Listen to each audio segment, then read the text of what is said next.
जब उन्होंने अपना एक पुरअमन एहतजाज किया तो उनके खिलाफ सरकारी मशीनरी इस्तेमाल की गई। उस्ताज़ा जो है उनका मसला नहीं है। ऐसी जमातों के लोग हैं वो IMF के साथ हमारे इदारों का सौदा कर रहे हैं। हमारे सरकारी स्कूल हैं उनको प्राइवेट करने का कह दिया। गैर मुल्की जो एजेंडे हैं ये उनका हिस्सा है। सिर्फ उस्ताज़ा ने अपने बच्चों को नहीं दिलवानी, हम लोग जैसे सफेद पोश लोगों ने भी अपने बच्चों को तलवीम दिलवानी है। और अगर इसका खात्मा हो गया तो इसका फायदा वो सियासी कायदीन उठाएंगे जो हमें बेर बकरियों की तरह समझ। बिस्मिल्लाहिर्रहमानिर्रहीम, अस्सलाम वालेकुम। आपका मेज़बान फैसल हाजिर है आपकी खिदमत में। पाकिस्तान में एक कौम ऐसी भी है जिनसे इलेक्शन कैंपेन करवा लें, उनसे बल सफाई करवा लें और इसी के साथ साथ उनसे मर्दमशुमारी की कैंपेन करवा लें तो कुछ भी नहीं बोलेगी।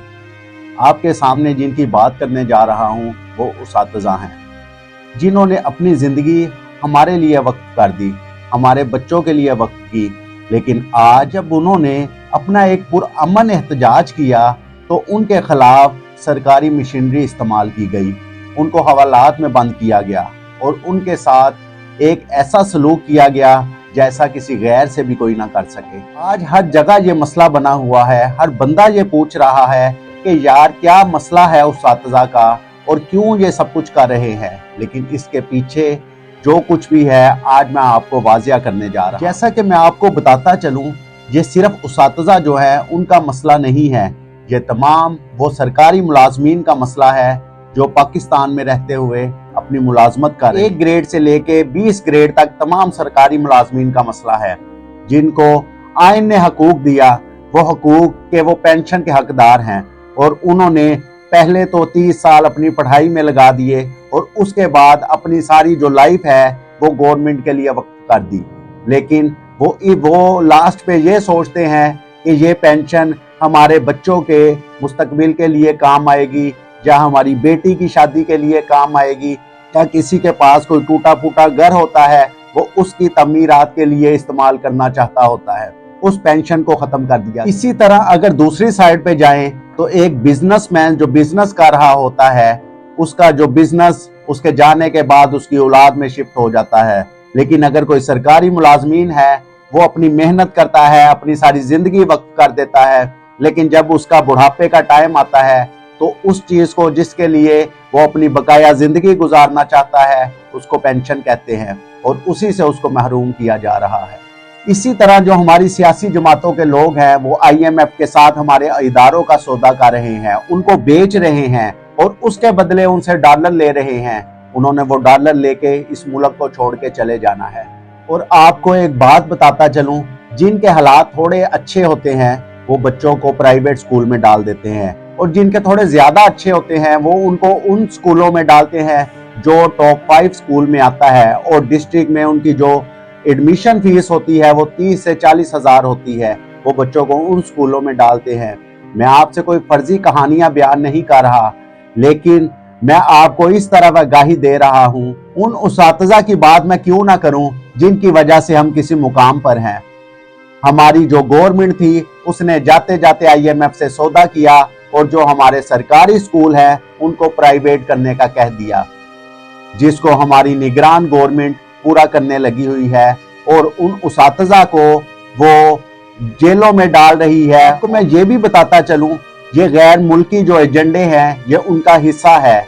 हमारी जो रूह ईमानी है उसको भी खत्म किया जा रहा है और ये जो सलूक है ये हमारे साथ पिछले 76 बरस से किया जा रहा है। तलीम सिर्फ उस्ताज़ा ने अपने बच्चों को नहीं दिलवानी, हम लोग जैसे सफेद पोश लोगों ने भी अपने बच्चों को तलवीम दिलवानी है। और अगर इसका खात्मा हो गया तो इसका फायदा वो सियासी कायदीन उठाएंगे जो हमें बेर बकरियों की तरह समझते हैं और अपने वोटों के मकसद के लिए हमें इस्तेमाल करते हैं। तो फिर मैं आपको बताता जाऊं कि यह मसला फिर एहतजाज वाला सिर्फ उस्तादों का क्यों है। अब अगर किसी जगह पे भी खड़े हो जाएं वो ये पूछता है कि उस्तादों का रोला क्या है, उस्तादों का बनना क्या है। अगर मैं इस बात को दूसरी तरफ लेके जाऊं, ये उस्तादों का मसला नहीं है, ये पूरी कौम का मसला है। बदकिस्मती है कि ये राज हम ना समझ पाए। ये गैर मजहब जो है, मगरबी दुनिया है, उन्होंने उस्ताद की इज्जत को करके दिखाया। जैसा कि हमारे उस्ताद इशफाक अहमद बताते हैं कि उनको जुर्माना किया गया। जब वो कोर्ट में पेश हुए तो बताया कि उस्ताद हैं, तो जज ने जो उनको ऑनर दी वो पूरी दुनिया के सामने। दूसरी तरफ एक और वाकया बताता हूँ کہ एयरप्लेन में एक उस्ताद बैठे थे, जब कैप्टन को पता चला तो उन्होंने उस्ताद को जो इज्जत दी वो भी आपके सामने है। और जो कौमें उस्ताद की इज्जत नहीं करती वो बर्बादी का शिकार है। और हमारा दुश्मन कोई बाहर से नहीं है, हम खुद अपने दुश्मन हैं। खुदारा मेरी उन इदारों से इल्तिजा है कि अगर आपके पास कोई उस्ताद आए तो उनके ऊपर तशद्दुद ना करें, उनको मारें ना और उनको जेलों में बंद ना करें। रोशन मुस्तकबिल के सितारे हैं, इनके बगैर कोई कौमें आगे नहीं जा सकती। क्या एक पुरअमन एहतजाज करना भी उनका हक नहीं बनता? मैं अपने जो उस्ताद हैं जिनके पास मैंने तालीम हासिल की, उनसे मैंने बड़ा कुछ सीखा। आज भी अगर मैं उन उस्तादों से मिलता हूँ, वो मुझे दिल से मोहब्बत करते हैं और वो दिल से मुझे चाहते हैं। और अगर वही उस्तादों की हम बेहुरमती करें और उनके साथ नारवा सलूक किया जाए तो उसकी सजा तो हमें भुगतना पड़े। मेरे पास अपने उस्तादों के लिए बहुत से लफ्ज़ हैं, अगर मैं इन पे प्रोग्राम करूं और वीडियो बनाता रहूं तो मैं हजारों वीडियो बना जाऊंगा, लेकिन वो लफ्ज़ खत्म नहीं होंगे। इसके साथ मैं अपने उस्ताद जो भी उस्ताद मोहतरम हैं सबका शुक्रिया अदा करता हूं। वीडियो बनाने का मकसद इस प्रोटेस्ट में शामिल होना है, उनके साथ खड़े होना है और उनको बताना है कि आपका शागिर्द आज भी आपके साथ खड़ा है। इसके साथ मैं आपसे इजाजत चाहता हूं। अल्लाह हाफिज।